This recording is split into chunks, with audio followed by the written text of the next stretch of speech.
ആളുകൾ തന്നെ നിന്ന് പാട്ട് പാടുക, സ്റ്റേജ് കൈയെടുക്കുക എന്നൊക്കെ പറയുന്നത് ഭയങ്കര വിഷമമുള്ള കാര്യമാണ്. അപ്പോൾ ആ തരത്തിൽ ഒരുപാട് പ്രശ്നങ്ങൾ നടന്നിട്ടുണ്ട്. അതുപോലെ സഞ്ജീവനി മെഡിസിൻ നമ്മൾ പ്രൊവൈഡ് ചെയ്യുന്നുണ്ട്. അപ്പോൾ നമ്മുടെ തന്നെ അംഗമായിട്ടുള്ള വിഷ്ണു ഉണ്ണികൃഷ്ണന് ഒരു മെഡിസിൻ കമ്പനി ഉണ്ട്. അപ്പോൾ നമ്മൾ ഈ സഞ്ജീവനി പ്രൊജക്റ്റ് ആലോചിച്ച സമയത്ത് തന്നെ വിഷ്ണു ഉണ്ണികൃഷ്ണൻ ഇങ്ങനെ ഒരു കമ്പനി ഉണ്ടെന്ന് അറിയുകയും അങ്ങനെ ആ സമയത്ത് കഴിഞ്ഞ കമ്മിറ്റിയായിരുന്നു സഞ്ജീവനി കൊണ്ടുവന്നത്. അപ്പോൾ ആ സമയത്ത് സിദ്ദിഖിക്കൊക്കെ കമ്മിറ്റിയിൽ ഉണ്ടായിരുന്നു. അദ്ദേഹമൊക്കെ രാജിവെച്ച് പോകുന്നതിന് മുന്നേ തന്നെ സഞ്ജീവനി പദ്ധതിയെ പറ്റിയുള്ള ചർച്ചകൾ ഉണ്ടായിരുന്നു. അപ്പോൾ ഈ വിഷ്ണു ഉണ്ണികൃഷ്ണൻ ആരാന്ന് പറഞ്ഞാൽ നമ്മുടെ കട്ടപ്പനയിലെ ഋത്തിക് റോഷൻ എന്ന നായകനാണ് ഈ വിഷ്ണു ഉണ്ണികൃഷ്ണൻ. ഇനി എനിക്ക് നിങ്ങളോട് പ്രധാനപ്പെട്ട ഒരു കാര്യം, കുറേ കമൻസ് കാണാനായിട്ടുണ്ടായിരുന്നു. ഇവിടെ എന്തുകൂടെ NCBയുടെ കണ്ടന്റ് എന്നും പറഞ്ഞിട്ടുള്ള രീതിയിലാണ്. എൻ്റെ മാത്രമല്ല എൻ്റെ സുഹൃത്തുക്കളുടെയും താഴെ ഇതുപോലുള്ള കമൻറ്റൊക്കെ വരുന്നുണ്ട്.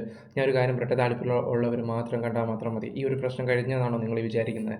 ഇല്ല, ഇപ്പം ഇല്ല, അതിൻ്റെ കാരണങ്ങളുണ്ട്. കുറേ കാര്യങ്ങൾ എനിക്ക് നിങ്ങളോട് പറയാൻ പറ്റത്തില്ല. എനിക്ക് തോന്നി 2-3 ആഴ്ച മുമ്പ് പറഞ്ഞ കാര്യങ്ങളൊക്കെയാണ് ഇപ്പം ഈ വാർത്തയിൽ കൂടെയൊക്കെ നിങ്ങൾ കേൾക്കുകയൊക്കെ ചെയ്തത്. കുറേ കാര്യങ്ങൾ ഞങ്ങൾക്ക് പറയാൻ പറ്റത്തില്ല, ഉള്ള കാര്യം തുറന്ന് പറയാമല്ലോ. അത് ഉടനെ തന്നെ നിങ്ങൾ അറിയുകയും ചെയ്യും. ഇതിനെ തകർക്കാൻ വേണ്ടി സോഷ്യൽ മീഡിയയിലാണെങ്കിലും സൈബർ അറ്റാക്ക് ചെയ്യാനും പല പരിപാടികളും ഇപ്പോഴും അവർ ചെയ്തുകൊണ്ടിരിക്കുകയാണ്. ഫണ്ട് വരെ ഇറക്കിയിട്ടുണ്ട് ഓരോ ടീംസുകൾ, ഉള്ള കാര്യം തുറന്ന് പറയാമല്ലോ. അപ്പോൾ അറിഞ്ഞ കാര്യങ്ങളാണ് ഞാൻ നിങ്ങളുടെ അടുത്ത് എത്തിക്കുന്നത്. അപ്പോൾ നമ്മൾ അതുകൊണ്ട് മാത്രമാണ് ഈ ഒരു കണ്ടന്റ് ചെയ്യുന്നത്. ഞാൻ പറയട്ടെ, നമ്മളൊക്കെ ഒരു വിഷയം ഏറ്റ് കഴിഞ്ഞാൽ ന്യൂസുകാർ വിട്ടിട്ട് നമ്മളിതിനെക്കുറിച്ച് സെർച്ച് ചെയ്തുകൊണ്ടേയിരിക്കും. ഞങ്ങളെ ഫോളോ ചെയ്യുന്ന ചില ആൾക്കാർക്ക് അത് നല്ല രീതിയിൽ അറിയാം. ഓക്കെ, എന്തായാലും നമുക്ക് വീഡിയോയിലോട്ട് പോകാം. നമ്മുടെ ചാനൽ ആദ്യമായിട്ട് കാണുന്നവരെല്ലാവരും ഒന്ന് ആരും അങ്ങനെ ഒന്നും ചെയ്യുന്നില്ല. ഓക്കെ, പിന്നെ നിങ്ങളുടെ ചെയ്യുമെന്നുള്ളൊരു വിശ്വാസം. പിന്നെ എല്ലാവരും ഒന്ന് ലൈക്ക് അടിക്കുക. NCB ഇഷ്ടമുള്ളവർ മാത്രം ഒന്ന് ലൈക്ക് അടിച്ചാൽ മാത്രം മതി. പിന്നെ ഹൈപ്പും കൂടെ കൊടുക്കുക. നിങ്ങളുടെ അഭിപ്രായം കമൻറ്റ് ബോക്സിൽ കൊടുക്കുക. ഫേസ്ബുക്കിൽ കാണുവാണെങ്കിൽ അതൊന്ന് ചാനലും കൂടെ ഒന്ന് ഫോളോ ചെയ്തോ, ബാക്കിയും കൂടെ കാണാം. അദ്ദേഹം ഇത് അറിയുകയും അങ്ങനെ വിഷ്ണു കൃഷ്ണൻ നമ്മുടെ മെമ്പർ അല്ലേ, എന്നാ പിന്നെ നമ്മുടെ മെമ്പറിനല്ലേ ഒരു അവസരം കൊടുക്കേണ്ടത് എന്ന് പറഞ്ഞ് വിഷ്ണു കൃഷ്ണനെ വിളിച്ച് സംസാരിക്കുകയും അങ്ങനെ വിഷ്ണു കൃഷ്ണൻ മാക്സിമം ഡിസ്കൗണ്ടിൽ മരുന്നുകൾ പ്രൊവൈഡ് ചെയ്യാമെന്ന് എഗ്രി ചെയ്തു. പക്ഷെ അപ്പോഴും നമ്മൾ വേറെ 2 കൊട്ടേഷൻ കൂടെ വിളിച്ചു. എപ്പോഴും ഒരു 3 കൊട്ടേഷനെങ്കിലും വിളിച്ചിട്ട് ഏറ്റവും കുറവേ നമ്മൾ എടുക്കാറുള്ളൂ. വേറെയും 2 കൊട്ടേഷൻ വിളിച്ചു. ആ 2 കൊട്ടേഷനെക്കാളും കുറവ് തന്നെയായിരുന്നു വിഷ്ണുവിൻ്റെത്. അങ്ങനെ ഈസി പാസ്സാക്കിയതാണ് വിഷ്ണു ഉണ്ണികൃഷ്ണന്റെ കമ്പനി മുഖേന നമുക്ക് ഈ നമ്മുടെ എല്ലാ മെമ്പേഴ്സിനും സഞ്ജീവനി പദ്ധതി പ്രകാരം മെഡിസിൻസ് കൊടുക്കാന്നുള്ളത്. അതിന് മെഡിസിൻസ് കൊടുത്തു. വളരെ സൂക്ഷ്മമായിട്ട് പരിശോധിച്ചിട്ടൊക്കെ തന്നെയാണ് അവർ മെഡിസിൻസ് എല്ലാവർക്കും കൊറിയർ ചെയ്തിട്ടുണ്ടായിരുന്നത്. അപ്പോൾ ഇത് സഞ്ജീവനി പദ്ധതി നോക്കി നടത്തിക്കൊണ്ടിരുന്ന ഞാനായിരുന്നു. അപ്പോൾ എല്ലാ മെമ്പേഴ്സിനെ വിളിക്കുക. അവരുടെ പ്രിസ്ക്രിപ്ഷനൊക്കെ ഓരോ മാസവും മാറിക്കൊണ്ടിരിക്കും പലരുടെയും. അപ്പം അതിനനുസരിച്ച് മാറിക്കൊടുക്കണമൊക്കെ ഉണ്ട്. വിഷ്ണു ഉണ്ണികൃഷ്ണന്റെ ഈ മെഡിസിൻ കമ്പനിയിൽ നിന്ന് കൃത്യമായിട്ട് മെഡിസിൻസ് പോകുന്നുണ്ട്. അപ്പോൾ അതിൻ്റെ പേയ്മെൻറ്റും എല്ലാം കൃത്യമായിട്ട് പോകുന്നുണ്ട്. പക്ഷേ പിന്നീട് ഈ കമ്മിറ്റി വന്നപ്പോഴേക്കും ഒറ്റയടിക്ക് അതങ്ങ് മാറ്റി. വിഷ്ണു ഉണ്ണികൃഷ്ണന്റെ കമ്പനിയിൽ നിന്ന് മെഡിസിൻസ് പോകേണ്ട ആവശ്യമില്ല എന്ന് ആരൊക്കെയോ തീരുമാനിച്ചു. ഈസിയിൽ അതൊന്നും പറഞ്ഞ് പാസ്സാക്കിയൊന്നുമില്ല. വിഷ്ണു ഉണ്ണികൃഷ്ണൻ്റെത് മാറ്റിനെ അടുത്തൊരു കൊട്ടേഷൻ വിളിച്ചിട്ട് അതിനേക്കാളും കുറവ് വേറൊരാൾ തരികയാണെങ്കിൽ തന്നോട്ടെ, അതൊന്നും കുഴപ്പമുള്ള കാര്യമില്ല. എപ്പോഴും പൈസ കുറഞ്ഞിട്ട് ക്വാളിറ്റി കൂടുതലുള്ള മെഡിസിൻസ് നമുക്ക് ആര് പ്രൊവൈഡ് ചെയ്യുന്നു അവരെ തന്നെ നമ്മൾ വെക്കുള്ളൂ. എല്ലാ വർഷവും നമുക്ക് കൊട്ടേഷൻ വിളിക്കാം. പുതിയ കമ്മിറ്റി വന്നപ്പോഴും കൊട്ടേഷൻ ഇവർ തന്നെ വെക്കുന്നു, ആരൊക്കെയോ തീരുമാനിക്കുന്നു. ഇതങ്ങ് മാറ്റിയിട്ട് വേറെ ഏതൊക്കെയോ മെഡിസിൻ കമ്പനികളുമായിട്ട് ടൈപ്പ് ചെയ്തിട്ട് അങ്ങനെ മെഡിസിൻസ് അയക്കുന്നത്. അപ്പൊ ബേസിക്കലി ഒറ്റ സ്ഥലത്തുനിന്ന് മെഡിസിൻ പോയിക്കൊണ്ടിരുന്നത് പല സ്ഥലങ്ങളിൽ നിന്ന് മെഡിസിൻ പോകാൻ തുടങ്ങി. നമുക്കിതിന്റെ കണക്കൊന്നും തരുന്നില്ല. ഇത് ഏതൊക്കെ മെഡിസിൻ കമ്പനികളിൽ നിന്നാണ് ഇത്രയും മരുന്നുകൾ പോണതെന്ന് ഞാൻ ഉൾപ്പെടെ പലർക്കും അറിയില്ല കമ്മിറ്റിയിലിരിക്കുന്നത്. അപ്പോൾ ഇത് ചോദിക്കുമ്പോൾ ഇതിന് ഉത്തരവില്ല. അപ്പൊ ഇത് അങ്ങനെ തീരുമാനിച്ചു, ഇങ്ങനെ തീരുമാനിച്ചു. മറുപടി കൊടുക്കണം, അതാണ് വേണ്ടത്. എത്ര രൂപയുടെ വെട്ടിയിപ്പം നിങ്ങൾ നടത്തി. ഇപ്പോൾ വിഷ്ണു ഉണ്ണികൃഷ്ണനും ഇവരൊക്കെ ആണെങ്കിൽ ജെനുവനാണ്. അവർക്ക് പറയാം, നമ്മുടെ സംഘടനയിലുള്ള ഒരു വ്യക്തിക്ക് ഇത് കൊടുക്കുമ്പോൾ ആൾക്കാർ പല അഭിപ്രായങ്ങൾ പറയും. അങ്ങനെ ചില ആൾക്കാർ വേണമെങ്കിൽ കൂട്ടത്തിൽ എനിക്ക് തോന്നുന്നു ലക്ഷ്മി പ്രിയ പോലുള്ള ആൾക്കാരൊക്കെ അങ്ങനെ സംസാരിക്കും. ഞാൻ സംസാരിക്കുമെന്നാണ് പറഞ്ഞത്, സംസാരിച്ചു എന്ന് ഞാൻ പറഞ്ഞിട്ടില്ല. ഓക്കെ, ഇദ്ദേഹത്തിനെ മാറ്റിയിട്ട് വലിയ ടീംസിനെയൊക്കെയാണ് അവർ കൊടുത്തതെന്നാണ് അറിയാൻ കഴിഞ്ഞിട്ടുള്ളത്. നിങ്ങൾ ആലോചിച്ച് നോക്കേണ്ട ഒരു കാര്യം എന്താണെന്ന് പറഞ്ഞാൽ കമ്മീഷൻ എന്ന് പറയുന്ന സംഭവമുണ്ട്. വലിയ ആൾക്കാരെ കൊടുത്തു കഴിഞ്ഞാൽ ഈ പറയുന്ന മെയിനായിട്ട് നിൽക്കുന്ന കുറേ ആൾക്കാർക്ക് കമ്മീഷൻ കിട്ടും. എങ്ങനെ പോയാലും അമ്മ സംഘടനയിൽ നിന്ന് തന്നെ നിങ്ങളൊന്ന് ആലോചിച്ച് നോക്കിയാൽ ഒരുപാട് ആക്ടർമാരുണ്ട്. ഒരുപാടെന്ന് പറഞ്ഞാൽ ഞാൻ വേറൊരു ഇൻ്റർവ്യൂ ഉണ്ട്, ഞാൻ വെച്ച് തരാം. മമ്മൂട്ടിയുടെ കൂടെ അഭിനയിച്ചൊരു നടിക്ക് 5000 രൂപയുടെ മരുന്നുകളും ഒരു മാസം അവർക്ക് ഒരു താങ്ങാണ് സത്യം പറഞ്ഞാൽ. നിങ്ങളൊന്ന് ആലോചിച്ചാൽ നിങ്ങളൊക്കെ വിചാരിക്കും ഈ അമ്മ എന്ന് പറയുന്ന സംഘടനയിലെ നടനും നടിമാരൊക്കെ വയലിൽ അവർ ഫീൽഡ് ഔട്ട് ആയി കഴിഞ്ഞാൽ ചിലവരൊക്കെ സീരിയൽ പോകും. സീരിയലൊക്കെ വിട്ട് കഴിഞ്ഞാൽ ഇതുപോലെ എന്തെങ്കിലുമൊക്കെ മാർഗ്ഗങ്ങളെ കാണത്തുള്ളൂ. ഇന്ന് നമ്മൾ സൂപ്പർ സ്റ്റാർ എന്ന് വിചാരിക്കുന്നവർ നാളെ ഏത് ലെവലിലോട്ട് അല്ലെങ്കിൽ പോകുന്നതെന്ന് നമുക്ക് പറയാനൊന്നും പറ്റത്തില്ല. അപ്പ് ആൻഡ് ഡൗൺ സിനിമയിലുള്ളതാണ്. കുറച്ച് ആൾക്കാർക്ക് ഭാഗ്യം ഉണ്ടെങ്കിൽ മാത്രം പിടിച്ചു വെക്കാൻ പറ്റും, അല്ലാത്തവരൊക്കെ അവസ്ഥ ഭയങ്കര മോശമാണ്. അതും കൂടെ എല്ലാവരും ഒന്ന് മനസ്സിലാക്കിയാൽ കുറച്ചും കൂടെ നല്ലതാണ്. ഓക്കെ. കഴിഞ്ഞപ്പോ ആ വർഷം കുറെ വർക്ക് ചെയ്യാൻ പറ്റി. അങ്ങനെ വന്ന സമയത്ത് അത് അഡ്വോ കമ്മിറ്റിയായി മാറി. ആ സമയത്ത് ലാലേട്ടനായിരുന്നു പ്രസിഡന്റ്. അങ്ങനത്തെ ഈ ഹേമ കമ്മിറ്റി വിഷയവുമായി ബന്ധപ്പെട്ടിട്ടായിരുന്നു അന്ന് അമ്മ സംഘടനയുടെ ആ ഒരു എക്സിക്യൂട്ടീവ് കമ്മിറ്റിക്ക് അഡ്വോ കമ്മിറ്റിയായി മാറേണ്ടി വന്നത്. ആ സമയത്ത് നമ്മൾ ഒരുപാട് പ്രവർത്തനങ്ങൾ നടത്തുന്നുണ്ടായിരുന്നു. ആ സമയത്ത് നമ്മൾ സഞ്ജീവനി എന്ന് പറഞ്ഞിട്ടുള്ളൊരു മെഡിസിൻ ഡിസ്ട്രിബ്യൂട്ട് ചെയ്യുന്ന പദ്ധതി കൊണ്ടുവന്നു. കാരണം എന്താണെന്ന് വെച്ചാൽ അമ്മേന്ന് പെൻഷൻ കിട്ടുന്ന 104ഓളം പേർക്ക് പെൻഷൻ കിട്ടുന്നുണ്ട്. അപ്പം അതിൽ ചില മെമ്പേഴ്സൊക്കെ വന്നിട്ട് പേഴ്സണലി സംസാരിക്കുമ്പോൾ പറഞ്ഞിട്ടുണ്ടായിരുന്നു, ഇത് വളരെ പഴയ സിനിമയിലൊക്കെ മമ്മൂക്കയുടെ ഒക്കെ ഹീറോയിനായിട്ട് അഭിനയിച്ചൊരു നായിക നടി. ആ അമ്മ ഒരു ദിവസം ഇങ്ങനെ എൻ്റെ അടുത്ത് പറഞ്ഞു, മോളെ ഇവിടുന്ന് കിട്ടുന്ന 5000 രൂപയിൽ മരുന്ന് ഉൾപ്പെടെ വാങ്ങിച്ചിട്ടാണ് ഒരു മാസം ജീവിക്കണമെന്ന്. സത്യം പറഞ്ഞാൽ എനിക്ക് ഭയങ്കര അത് വല്ലാത്തൊരവസ്ഥയായിരുന്നു എനിക്ക് കേട്ടപ്പോ. കാരണം ഒരു ദിവസം 5000-10000 ചെലവാക്കുന്നുണ്ട് നമ്മളിൽ പലരും, ഭക്ഷണത്തിന് വേണ്ടിയിട്ടോ അല്ലെങ്കിൽ വെറുതെ പെട്രോൾ അടിച്ചിട്ടൊക്കെ. സത്യം ഉള്ള കാര്യം പറയാലോ, പൈസ ഉള്ളപ്പം അതിൻ്റെ വാല്യൂ അറിയത്തില്ല. നമ്മൾ ബുദ്ധിമുട്ട് അനുഭവിച്ചിട്ടുണ്ട്. ആ ഒരു മൈൻഡ് ഇപ്പം പൈസ ഇല്ലാത്ത സമയത്തൊക്കെ ഒരുപാട് ബുദ്ധിമുട്ട് അനുഭവിച്ചതല്ലേ. ഓക്കെ, നമ്മുടെ പൈസ വന്നു കഴിയുമ്പോൾ നമ്മൾ ഒരുപാട് പാവങ്ങളെ ആലോചിക്കും, പക്ഷേ അവർക്ക് ഒന്ന് സഹായം ചെയ്യാം, ഞാനും കുറേ അനുഭവിച്ചിട്ടുള്ളത് എന്നൊക്കെ പറഞ്ഞിട്ട് നമ്മൾ കുറേ സഹായങ്ങളും കാര്യങ്ങളൊക്കെ ചെയ്യുകയൊക്കെ ചെയ്യും. പക്ഷെ പിന്നെയും പൈസ പോകുമ്പോഴോ അയ്യോ. അല്ല, ഞാനിപ്പോൾ പറയാൻ വന്ന കാര്യം വേറെയാണ്. ഞാനത് പറഞ്ഞാൽ ചിലപ്പം ഒരുപാട് സ്റ്റോറി പറയേണ്ടിയിരിക്കും. അതവിടെ നിൽക്കട്ടെ, ഇതിലോട്ട് വരാം. ഒരു മാസം മരുന്ന് ഉൾപ്പെടെ 5000 രൂപയ്ക്ക് അവാർഡൊക്കെ കിട്ടിയിട്ടുള്ളൊരു നടിയാണ് എന്നോട് പറഞ്ഞത്. എനിക്ക് ഭയങ്കര വിഷമമായി. അപ്പോൾ ഒരു ഈസി മീറ്റിംഗിൽ ഞാനത് അവതരിപ്പിച്ചു, ഇങ്ങനൊരു കാര്യമുണ്ട്. അപ്പൊ ഈ ആർട്ടിസ്റ്റിന്റെ പേര് പറഞ്ഞു. അപ്പൊ ലാലേട്ടനൊക്കെ കേട്ടപ്പോ ഭയങ്കര വിഷമമായി കേട്ടപ്പോ. അടുത്ത മീറ്റിംഗിൽ വീണ്ടും ഈ ഒരു ഡിസ്കഷൻ ഇങ്ങനെ വരികയും ലാലേട്ടനും ബാബുരാജേട്ടനൊക്കെ ഇപ്പോൾ ഇവിടെ ഇനിഷ്യേറ്റീവ് എടുത്തിട്ടാണ് നമുക്ക് മരുന്ന് നമുക്ക് കൊടുത്താലോ, അപ്പൊ ഈ കിട്ടുന്ന 5000 രൂപ ഇവർക്ക് അവരുടെ ആവശ്യത്തിന് യൂസ് ചെയ്യാലോ, 5000 അവർക്ക് കിട്ടുമല്ലോ മരുന്ന് നമ്മൾ സെപ്പറേറ്റ് കൊടുക്കുകയാണെങ്കിൽ. അങ്ങനെയാണ് ഈസി തീരുമാനിക്കുന്നത്, നമുക്ക് മരുന്നുകൾ ഫ്രീ ആയിട്ട് കൊടുക്കാം എന്ന്. അപ്പൊ അതേ സമയത്ത് ഒരുപാട് നാളായിട്ടുള്ള അമ്മയിലുള്ള ആളുകളുടെ ഒരു ആഗ്രഹമായിരുന്നു ഈ കുടുംബസംഗമം നടത്തുക എന്നുള്ളത്. അപ്പൊ ബാബുരാജേട്ടനാണ് അത് പറഞ്ഞത്, നമുക്ക് കുടുംബസംഗമം നടത്താം. ലാലേട്ടൻ പറഞ്ഞു കുടുംബസംഗമം ഉറപ്പായിട്ടും നടത്തണം. അതിൽ നിന്ന് കിട്ടുന്ന ആ ഒരു പ്രോഫിറ്റ് നമുക്ക് എടുത്തിട്ട് ബാങ്കിലിട്ടിട്ട് ആ പൈസ വെച്ചിട്ട് നമുക്ക് എല്ലാ മാസവും 10000 രൂപയ്ക്കകത്തുള്ള മരുന്നുകൾ ആളുകൾക്ക് കൊടുക്കാം, നമ്മുടെ മെമ്പേഴ്സിന് കൊടുക്കാം. അപ്പോൾ പെൻഷൻ കൂടാതെ 10000 രൂപയ്ക്കകത്തുള്ള മരുന്ന് കിട്ടുക എന്ന് പറയുമ്പോൾ ഒരു ഭയങ്കര ആശ്വാസമായിരിക്കും. കാരണം ഇൻസുലിൻ യൂസ് ചെയ്യുന്ന ആളുകളുണ്ട്. അപ്പൊ ലൈഫ് സ്റ്റൈൽ ഡിസീസിനുള്ള മരുന്നുകൾ നമ്മൾ കുറച്ചേ കൊടുക്കുള്ളൂ, അതൊരു 40% കൊടുക്കുള്ളൂ. പക്ഷെ 100% നമ്മൾ കൊടുക്കുന്നത് സ്ഥിരമായിട്ടുള്ള നിത്യരോഗികളായിട്ടുള്ള ആളുകളുണ്ട്. അപ്പൊ അങ്ങനെ ക്യാൻസർ പേഷ്യൻസ് അങ്ങനെയുള്ള കുറെ പേരുണ്ട്. അപ്പൊ അവർക്കൊക്കെ ഉള്ള എല്ലാ മരുന്നുകളും 10000 രൂപയ്ക്കകത്ത് കൊടുക്കുക എന്ന് പറയുമ്പോൾ ഭയങ്കര ഹാപ്പിയായി എല്ലാവരും. അങ്ങനെയാണ് അത് കൊണ്ടുവന്നത്. അപ്പൊ അത് എന്നോട് ഏറ്റെടുക്കാൻ പറഞ്ഞപ്പോ ഞാനത് ഭയങ്കര സന്തോഷമായിട്ട് ഏറ്റെടുത്തത്. ഇതേ നേരത്തെ പറഞ്ഞ എക്സൈറ്റ്മെന്റ് തന്നെയായിരുന്നു എനിക്ക്. മരുന്ന് ഞാൻ കൊടുക്കാൻ പോകുന്നു, ഇതെല്ലാം കറക്റ്റ്, എല്ലാ മാസവും ഇവരുടെ മരുന്നുകൾ മാറും. അപ്പൊ ഇത് എന്നെ വിളിച്ചുകൊണ്ടിരിക്കും എല്ലാ ദിവസവും, 1 മണിക്കാണെങ്കിലും 2 മണിക്കാണെങ്കിലും സമയമൊന്നും നോക്കൂല. എന്നെ ഒരു പേരക്കുട്ടിയായിട്ട് കണ്ട ആൾക്കാരുണ്ട്, മോളായിട്ട് കണ്ട ആൾക്കാരുണ്ട്, അങ്ങനെ കണ്ട ആളുകളാണുള്ളത്. അപ്പൊ അവർക്ക് എന്നെ എപ്പോ വിളിക്കണം എന്നുള്ളതിൽ അവര് കൺസേൺ അല്ല. അപ്പൊ എനിക്ക് മനസ്സിലായി എന്നോടുള്ള ഇഷ്ടം കൊണ്ടാണ് അവരതിൽ കൺസേൺ അല്ലാത്തതെന്ന്. ഞാൻ ഒന്നും പറയാറുമില്ല. അപ്പൊ ഞാൻ പുലർച്ചെ 2 മണിക്കൊക്കെ കോള് വരും, മോളെ എനിക്ക് വയ്യാതായി മുട്ടുവേദനയാണെന്നൊക്കെ പറഞ്ഞിട്ട് വിളിക്കും. അപ്പൊ ഞാൻ സമാധാനിപ്പിക്കും, അത് കുഴപ്പമില്ല കേട്ടോ, നമുക്ക് രാവിലെ ഡോക്ടറെ അടുത്ത് പോവാം. അപ്പൊ എനിക്ക് പിന്നെ മനസ്സിലായി. പിന്നെ മരുന്നുകൾ ഞാൻ കറക്റ്റ് ആയിട്ട് കൊടുക്കുന്നുണ്ട്. മാറ്റം വരുമ്പോൾ അത് ഡോക്ടറിന്റെ അടുത്ത് അതിന്റെ പ്രിസ്ക്രിപ്ഷൻ കൊടുത്ത് മാറ്റിയിട്ട് നമ്മൾ മെഡിസിൻ പ്രൊവൈഡ് ചെയ്യുന്ന ഏജൻസി അവരെ വിളിച്ച് സംസാരിക്കുന്നുണ്ട്, ഇതെല്ലാം ചെയ്യുന്നുണ്ട്. പക്ഷെ മരുന്നിലുപരി ഇവരെന്നോട് സംസാരിക്കാൻ തുടങ്ങിയത്, അവർക്ക് സംസാരിക്കാൻ ആളുകളില്ലാത്ത കുറെ പേരുണ്ട്. അതില് പല ആൾക്കാരുടെയും ഫിനാൻഷ്യലി സ്റ്റേബിൾ ആയിട്ടുള്ള ആൾക്കാരുണ്ട്, അല്ലാത്ത ആൾക്കാരുണ്ട് കേട്ടോ സഞ്ജീവനിയിൽ അംഗങ്ങളായിട്ട്. അപ്പൊ പലർക്കും മക്കൾ ഇവിടെ നാട്ടിലില്ല, പുറത്താണ്. അപ്പൊ ഒറ്റപ്പെടലുള്ള ആൾക്കാരുണ്ട്, ഫിനാൻഷ്യലി സ്റ്റേബിൾ അല്ല, ഒറ്റപ്പെടലും ഉണ്ട്, അങ്ങനെയുള്ള ആൾക്കാരുണ്ട്. അപ്പൊ വിളിക്കുമ്പോ പറയും എനിക്ക് മോളോട് സംസാരിക്കണം, എന്റെ മോളോട് സംസാരിക്കണ മാതിരിയാണ്. നമ്മുടെ അമ്മയുടെ കാര്യമാണ് ഈ പറയുന്നത്. നിങ്ങളൊന്ന് ആലോചിച്ച് നോക്കിയേ, നമ്മളൊക്കെ പണ്ടൊക്കെ ഇഷ്ടപ്പെട്ട വ്യക്തികൾ, ഇപ്പോൾ എൻ്റെ അമ്മയാണെങ്കിലും എൻ്റെ അമ്മൂമ്മയൊക്കെ ആണെങ്കിലും അവരൊക്കെ ആരാധിച്ച കുറേ നടിമാരുണ്ട്. അവരുടെ കാര്യമാണ് ഈ അൻസിബ പറയുകയൊക്കെ ചെയ്യുന്നത്. അവരുടെ കഷ്ടപ്പാടും കാര്യങ്ങളൊക്കെ മനസ്സിലാക്കി അവരുടെ കൂടെ ഇപ്പോൾ രാത്രിയെന്നില്ല പകലെന്നില്ല എന്നുള്ള രീതിയിലാണ് ഈ കൊച്ചു എല്ലാ കാര്യത്തിനും നടക്കുകയൊക്കെ ചെയ്തത്. നിങ്ങളൊന്ന് ആലോചിച്ച് നോക്കിയേ, എല്ലാ കാര്യത്തിനും ഒരു കുറവും പോലും വരുത്താതെ. അതിനെയാണ് ഈ പറയുന്ന കുറേ എണ്ണം കൂടെ ജാതിയുടെയും മതത്തിൻ്റെയും പേരും പറഞ്ഞു നിനക്കെന്താടി അമ്പലത്തിൽ കാര്യം എന്നുള്ള രീതിയിലുള്ള സംസാരമൊക്കെ. എന്നിട്ട് എല്ലാം ഈ പറയുന്ന അൻസിബയുടെ തലയിൽ വെച്ച് കൊടുത്തു. ഈ ഒരു കേസ് വന്നപ്പോഴേ എനിക്ക് 100% ഉറപ്പുണ്ടായത് ഇതിൻ്റെ ഭാഗത്ത് നല്ല രീതിയിൽ ന്യായവും കാര്യങ്ങളൊക്കെ കാണുമെന്ന്, ഉറപ്പായിട്ടുള്ള കാര്യം.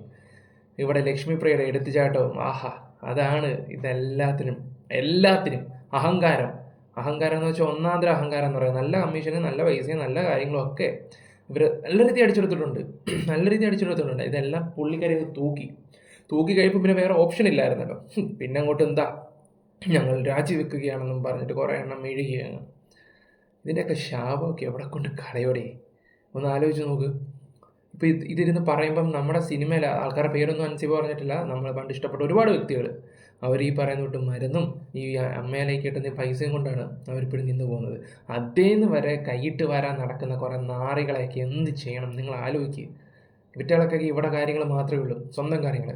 അമ്പലത്തിൻ്റെ കാര്യം ഞാൻ സംസാരിച്ചിട്ടുണ്ട്. ഈ വീഡിയോ ഫോളോ ചെയ്യുന്നവർക്ക് നല്ല രീതി അറിയാം. അമ്പലത്തിൽ നിന്ന് 75 കോടികളാണ് കിട്ടിയത്. 1 കോടി രൂപയോളം കിട്ടിക്കഴിഞ്ഞാലും അതിൽ 25 ലക്ഷം രൂപ കമ്മീഷൻ എന്നാണ് എനിക്ക് അറിയാൻ കഴിഞ്ഞിട്ടുള്ളത്. ശ്വേതാ മേനോൻ്റെ ഹസ്ബൻഡിൻ്റെ കാര്യം എടുത്തു പറയണമെന്ന് വെച്ചാൽ പുള്ളിയാണ് BJP നേതാവിൻ്റെ കൂടെ നിൽക്കുന്നതും പുള്ളിക്ക് വേണ്ടിയാണെന്നാണ് എനിക്കറിയാൻ കഴിഞ്ഞിട്ടുള്ളത്. ശ്വേതയ്ക്ക് പിന്നെ ഓക്കെ കോൺഗ്രസ് കമ്മ്യൂണിസ്റ്റ് എന്തോ ആയിക്കോട്ടെ. ഇപ്പം എല്ലാവരും ശ്വേതയെ ഫോക്കസ് ചെയ്യുന്നുണ്ടെങ്കിലും ശ്വേതയ്ക്ക് പറയാം ഞാൻ കോൺഗ്രസ്സുകാരിയാണ്. പക്ഷേ ഇവിടെ നമ്മൾ ഫോക്കസ് ചെയ്യേണ്ടത് ഹസ്ബൻഡിനെയാണ്. പറയുമ്പോൾ ഒരുപാട് കാര്യങ്ങളുണ്ട്, കഥകളും ഉണ്ട്. ബാക്കി കൂടെ വെക്കാം. വിളിക്കണോണ്ട് ബുദ്ധിമുട്ടുണ്ടോ എന്നൊക്കെ ചോദിക്കും. വീട്ടിലെ കാര്യങ്ങളൊക്കെ പറയും. വീട്ടിലെ മക്കളുടെ കാര്യങ്ങൾ വരെ പറയും. അപ്പൊ അതൊക്കെ ഞാൻ കേൾക്കും. അപ്പൊ എനിക്ക് മനസ്സിലായി, കേൾക്കുക എന്നുള്ളതാണ് അവർക്ക് ഞാൻ കൊടുക്കാൻ പറ്റുന്ന ഏറ്റവും വലിയൊരു മരുന്ന്. അതായിരിക്കും എന്നോടുള്ള ഇഷ്ടം. കാരണം അടുത്ത ഇലക്ഷൻ വന്ന സമയത്ത് അപ്പൊ ഇവരെന്നെ എല്ലായിടത്തും പറയുന്നുണ്ടായിരുന്നു, ഈ കുട്ടി നന്നായിട്ടാണ് ഞങ്ങൾക്ക് മരുന്ന് തരുന്നത്. അപ്പൊ ഞാൻ കൊടുത്ത മരുന്ന് അവരോട്, എനിക്ക് അറിയാത്ത ആൾക്കാരോട് ചിലപ്പോൾ ചിരിച്ചതായിരിക്കും. ആ ഒരൊറ്റ കാരണം കൊണ്ട് തന്നെയാണ് അടുത്ത പ്രാവശ്യം മത്സരിച്ചപ്പോ ഞാൻ ജോയിന്റ് സെക്രട്ടറിക്ക് വെറുതെ എഴുതിയിട്ടതാണ്. വൈസ് പ്രസിഡന്റിന് എഴുതിയിട്ടിട്ടുണ്ടായിരുന്നു, എക്സിക്യൂട്ടീവ് കമ്മിറ്റിയിൽ ഇട്ടു. പക്ഷെ എനിക്ക് എക്സിക്യൂട്ടീവ് കമ്മിറ്റിയിൽ സംവരണ സീറ്റ് ഉണ്ട്. 4 സ്ത്രീകൾ എന്തായാലും ഉണ്ടാവും. അപ്പൊ ഞാൻ സംവരണ സീറ്റിൽ എഴുതിയിട്ടില്ല. അതിന്റെ എക്സൈറ്റ്മെന്റും ക്യൂരിയോസിറ്റിയുമാണ്. സംവരണം ഇല്ലാതെ എനിക്ക് എല്ലാവരുടെയും കൂടെ മത്സരിച്ച് ജയിക്കണം. അങ്ങനെ ജയിക്കുകയാണെങ്കിൽ ഒരു അഭിമാനമാണ് കുറച്ചും കൂടെ കൂടുതലുണ്ടല്ലോ. അപ്പൊ ഞാനിത് 3 എഴുതി ഇട്ടപ്പോ വൈസ് പ്രസിഡന്റിൽ ഞാൻ ഒപ്പിട്ടിട്ടില്ല എന്ന് പറഞ്ഞ് തള്ളിപ്പോയി. പിന്നെ ജോയിന്റ് സെക്രട്ടറി ഉണ്ട്, എക്സിക്യൂട്ടീവ് കമ്മിറ്റി മെമ്പർ ഉണ്ട്. ഒരു അഭിനേത്രിയെ വർഗീയവാദിയാക്കാൻ ശ്രമിക്കുന്നതിലുപരി എനിക്ക് വിഷമമുള്ള ഒരു കാര്യം, നമ്മുടെ ഇന്നത്തെ ഒരു സാമൂഹിക വ്യവസ്ഥ എല്ലാവർക്കും അറിയാം. അപ്പോൾ പത്രം വായിക്കുന്നവരാണ് എല്ലാവരും. ഇനി പത്രം വായിക്കാത്തവരാണെങ്കിലും സോഷ്യൽ മീഡിയ പ്ലാറ്റ്ഫോമുകളിലൂടെ നമ്മളെല്ലാ ന്യൂസുകളും കാണുന്ന ആൾക്കാരാണ്. അപ്പോൾ ഞാൻ ഇസ്ലാം മത വിശ്വാസിയാണ്. എങ്കിൽ പോലും എല്ലാ റൂൾസും പാലിച്ച് ജീവിക്കുന്ന ഒരാളല്ല ഞാൻ. അങ്ങനെയുള്ള എന്നെ വർഗീയവാദിയാക്കാൻ ഇത്ര ഈസി ആയിട്ട് പറ്റുമെങ്കിൽ ഈ റൂൾസ് എല്ലാം പാലിച്ച് ജീവിക്കുന്ന ഒരുപാട് പേരുണ്ട് ഇവിടെ. അങ്ങനെയുള്ളവരങ്ങനെ ആക്കില്ലേ? ഞാൻ പെട്ടെന്ന് ഭയപ്പെട്ടൊരു കാര്യം അതാണ്. അപ്പോൾ അത് ഒരു മതത്തിൽ നിന്നല്ല, എല്ലാ മതത്തിലുള്ള ആളുകളെയും വർഗീയവാദികളാക്കാൻ എളുപ്പമുള്ളൊരു സാഹചര്യം സത്യം. ഇതൊക്കെ പണ്ട് കാലത്ത് നടന്നുകൊണ്ടിരുന്ന കാര്യമാണ്. പണ്ട് കാലത്ത്. ഇപ്പം അത് ഒന്ന് ആലോചിച്ച് നോക്കി. അൻസിബയുടെ കാര്യം എടുത്തു പറയാന്ന് വെച്ചാൽ ഒരു പ്രൊഡ്യൂസറിനെയും മകനെയും അതിൻ്റെ പോലെ ജാതി മാറ്റം നോക്കി എന്ന് പറഞ്ഞ് ടിനിട്ടോം ഈ വർഗീയവാദി എന്ന് പറഞ്ഞു. പിന്നെ നമ്മുടെ ലക്ഷ്മി ചേച്ചിയുടെ കാര്യം പറയേണ്ട ആവശ്യമില്ലല്ലോ. ഇവരെല്ലാവരും കൂടെ ആ കൊച്ചിനോട് കാട്ടിക്കൂട്ടിയ ഓരോ തോന്നുവാസങ്ങളെ എൻ്റെ ദൈവമേ. ഇപ്പം കാലം തെളിയിച്ചുകൊണ്ടിരുന്ന അൻസിബയാണ് ശരിയെന്നുള്ള രീതിയിലാണ്. ഈ കൊച്ചിന് നല്ല പണി കിട്ടും. നല്ല പണി കിട്ടാൻ വേണ്ടി ഓരോരുത്തരും ഓരോ പരിപാടി ചെയ്തുകൊണ്ടിരിക്കുക. സൂക്ഷിക്കട്ടെ. ാണ് സൃഷ്ടിക്കുന്നത്, പ്രത്യേകിച്ച് കലാകാരന്മാരുടെ ഇടയിൽ. അപ്പൊ അത് ചിലർ പറയും അത് തമാശയായിട്ട് പറഞ്ഞതല്ലേ. പക്ഷെ ഇതെങ്ങനെയാണ് തമാശയായിട്ട് പറയാൻ പറ്റുക? ഇതിലൊരിക്കലും തമാശ കാണാൻ പറ്റാത്തൊരു കാര്യമാണത്.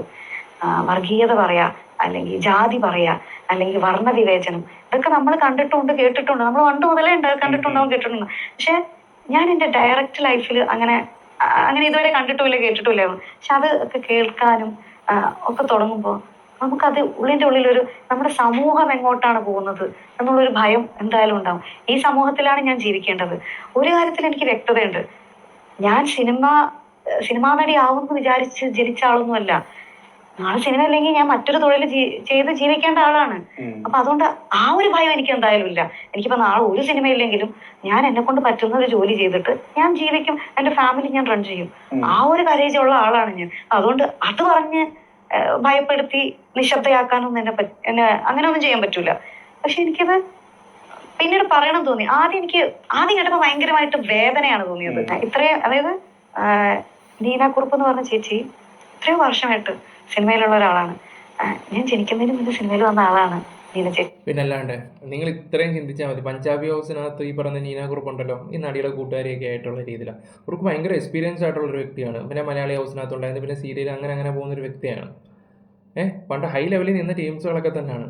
ഇപ്പോൾ കുറേ എണ്ണം ഇങ്ങോട്ട് വന്നിട്ട് പുച്ഛമൊക്കെ കാണിക്കുമ്പോഴാണ് അവർക്കൊക്കെ എക്സ്പീരിയൻസ് ഉണ്ട്.